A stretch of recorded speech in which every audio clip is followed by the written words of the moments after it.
Hello, I'm Pixi-Chan. People say nothing is impossible, but I do nothing every day. Well, at least one thing, this weekly gaming news update. Let's get into it now. So, if you haven't noticed, this AI painting is really becoming a thing right now. I just cannot stop putting my selfies through them to try and make myself look a little taller.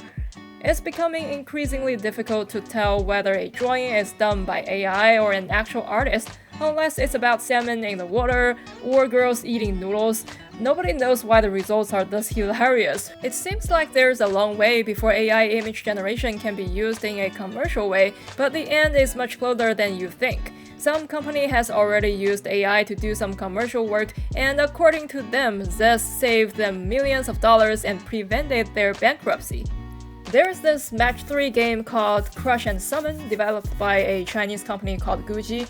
At first glance, it's just like another mobile game filled up with anime-style artwork, western fantasy, and match 3 gameplay. But yes, you guessed it right. The artwork and background music of this game are mostly done by AI. In the past, it took months for artists and developers to develop one scene or several characters, but by using AI art, neither of these will take more than a single day. By the time of speaking, the game is finished and released, and most importantly, making a profit. However, AI artwork still have their problems. Some players are unsatisfied with the less detailed characters and scenes, while some others worry that AI artwork might lead to copyright disputes. Zhang, the lead developer of Guji we just mentioned, spoke about the worries of AI taking real people's jobs, and stated that they will still hire artists to make other games.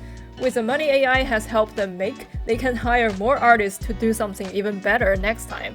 Wait, I'm not sure about this. Does that mean my new job is in jeopardy? A real broadcaster will replace me?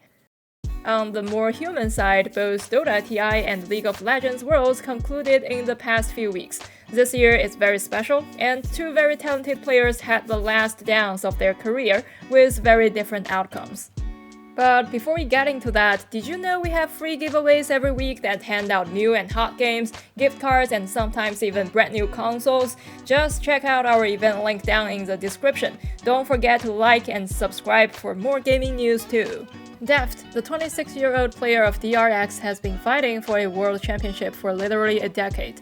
During the last 10 years, Deft has consistently been one of the best League players for his strong mastery of game mechanics, but 2022 didn't seem to be his year. DRX was only the 4th seed from Korea, narrowly squeezing into the World Finals.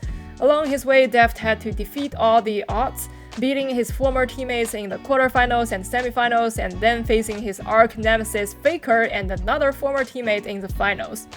One of my colleagues was at the press event the day before the finals and asked Deft what he felt, and he told us that he was here thanks to all his old mates, and he'll be sure to beat the next one. And he did. Crowned champion in his last year as a professional player. That's got to be the biggest esports flex ever. The following day, Deft concluded his elegant dance with a post on Instagram. It took me a while to realize that none of this really was a dream. Every day people say I'm not going to win a world title because I'm injured and I'm too old. It took me 10 years to earn the right to go back and tell them, you are wrong. I hope this victory brings hope to people who are going through tougher times than I have ever been through. Most importantly, let's not lose hope. Well, I'm not sure if this is going to cheer up the other 26-year-old in the Dota International 2022. Similar to Deft, Somnus, formerly known as Maybe, was fighting for his last chance to win his first championship. Somnus started his Dota career when he was 16, and fans have believed that he would win the Aegis and become a world champion one day. However, every time he seemed to have a good shot, the table will just turn. Somnus was in the finals 3 times, but always came home as the second best. Somnus gave it everything he had this time at the TI-11. Before the competition, he expressed his desire for the championship many times, and his game shows that he's ready to fulfill his promise. He and his team RNG went for an astonishing 9-1 winning streak in the group stage, dominating all their strongest enemies. However, fate just played a joke on him again. 4 RNG players, including Somnus himself, contracted COVID, and they were forced to forfeit a few games. Following that, they could never quite get back into form. Somnus tried his best to lead the team. They never gave up. In their last match against Entity, they fought for a historical 107 minutes. Enough for me to lose 5 games, but they only lost 1.